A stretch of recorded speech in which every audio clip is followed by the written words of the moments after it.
Last month at a PA lake outside of Nacogdoches in East Texas, something happened that made every single angler on that bank question their entire tackle box. An old man named Roy showed up around 9 in the morning with a cane pole and a plastic bag from a gas station that still had the receipt stapled on it. No tackle box, no lure case, no fancy rod, just a cane pole and a gas station bag. He reached into the bag and pulled out something bright and colorful and soft. Put it right on the hook like it was the most normal thing in the world. Before his line even settled on the bottom, the rod bent, and he yanked out a fat channel catfish that had to be pushing 5 pounds easy at least. He put that same colorful thing back on the hook and cast it out again. 40 seconds later, another one.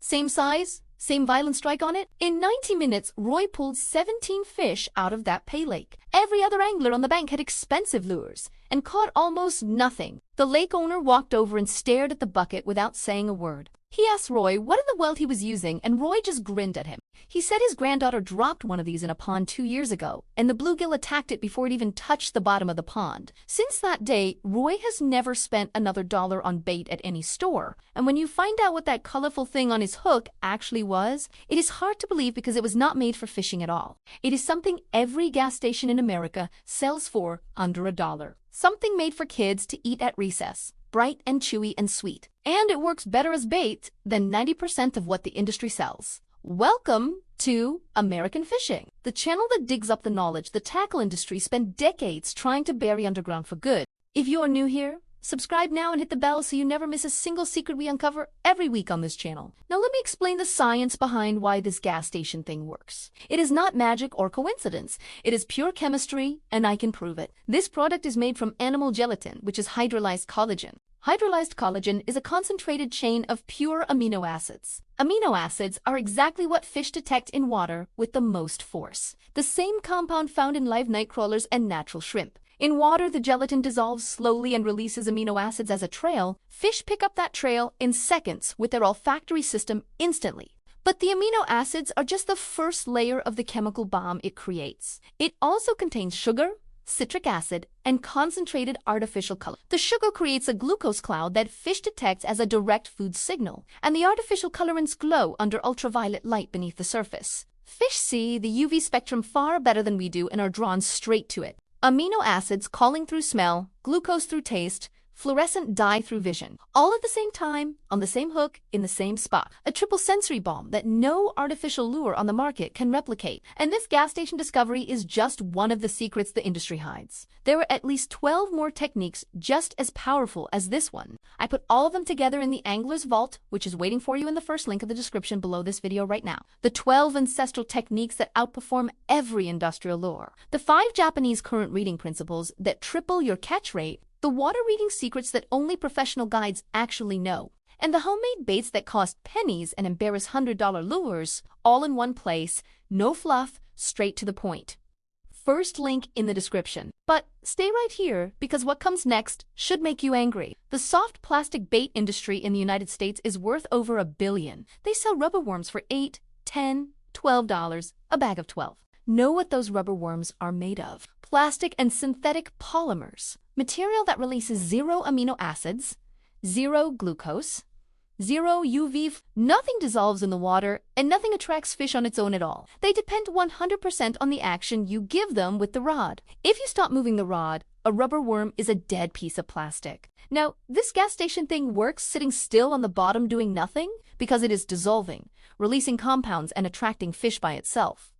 The industry knows this. The engineers who design soft plastics know it. They know animal gelatin releases compounds superior to synthetic rubber. But if everyone found out a gas station candy does the job better than lures, nobody buys a $12 bag of rubber worms from Bass Pro ever again. That is exactly why nobody talks about this technique anywhere at all. There is no sponsorship money for something that costs under $1. Roy fishes every weekend on the same dollar he spent at the gas station, while the anglers next to him spend $50, $80, $100 on tackle. And he outcatches every single one of them with something made for a kid. Stay right here because now I am going to teach you his exact method. Now I am going to teach you the exact method Roy showed me that afternoon. First, go to any gas station or dollar store and buy a bag of gummy worms. The bright, colorful, chewy ones that every kid in America knows by heart. Any brand works as long as the ingredients list real gelatin on the label. Avoid the ones that say gelatin-free because those release nothing useful.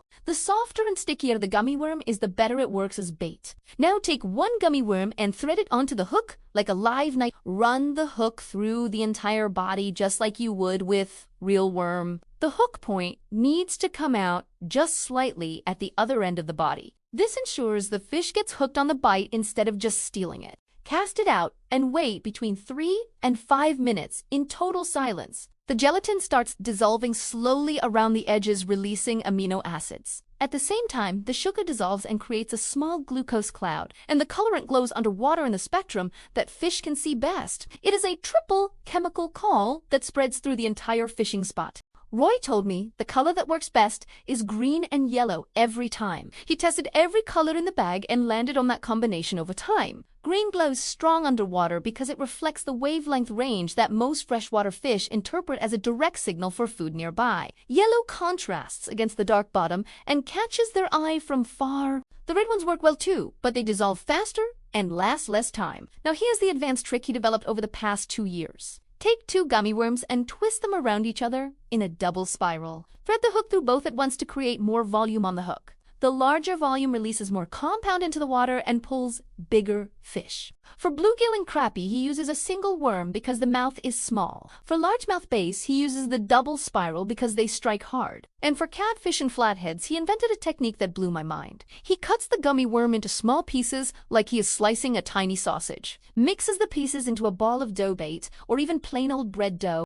The gelatin from the pieces blends into the dough during the wait time. When it hits the water, the dough becomes an amino acid bomb with texture. Catfish and flatheads that feed along the bottom go absolutely crazy for it. He told me he pulled a 12-pound flathead with this technique last fall. Every angler at the lake stopped what they were doing to watch in silence. Roy also taught me how to store gummy worms properly for a fishing day. Do not leave the bag in direct sunlight inside your truck or they will melt. Keep them in the cooler with the drinks to keep them firm and ready to go. Pull the bag out of the cooler about 10 minutes before you need them. If the gummy worm is too cold and stiff, it takes longer to start. The sweet spot is when it is soft enough to bend but still holds the hook. On hot summer days, the gummy dissolves faster and lasts less time out there. In that case, swap the bait every 15 minutes to keep the effect going. On cold days, the gummy lasts much longer and can sit for 30 minutes. Now here are the species that respond hardest, based on his experience. Bluegill is by far the most aggressive and attacks in groups instantly. Crappie swarms the hook within seconds and fights over position near it. Channel catfish responds with brutal force like the gummy is a live prey. Largemouth bass hits the double spiral hard, especially in bright colors. Flathead and blue catfish respond strongest when mixed into dough bait. Carp respond well because they already feed on sweet things in nature. The sugar and citric acid in the gummy mimic fruit dropping into water. It is like the carp thinks a mulberry just fell off a tree into the pond. The one species he said does not respond well is trout in cold streams. Trout prefer natural presentations and react badly to the heavy coloring. For trout, use only the clear or translucent gummy worms without strong dye. Now think for a second about the absurdity of what I just told you. Something that costs under $1 at a gas station and was made for kids outperforms 90% of the soft plastic bets on the market today. The industry spends fortunes engineering rubber worms at $12 a bag that release nothing into the water and depend on you working the rod, and a gummy worm for under $1 dissolves, glows, and attracts on its own. And if you want every technique the industry buried to keep selling expensive, it is all in the Angler's Vault in the first link of the description. Our grandfathers improvised with what they had and outfished all of us. They did not need a tackle catalog or a sponsored pro telling them what to buy. They needed creativity and respect for what nature offers free of charge. And sometimes the best bait in the world is sitting on a gas station counter. This knowledge is too simple to be worth money, and that is why nobody shares. This channel exists to change that and put fishing back where it belongs. Every subscription and every like keeps alive what the industry wants buried. Subscribe to American Fishing right now and hit that bell. The next secret we dig up might be even more absurd than this one was. See you in the next video and grab a bag on your way to the lake.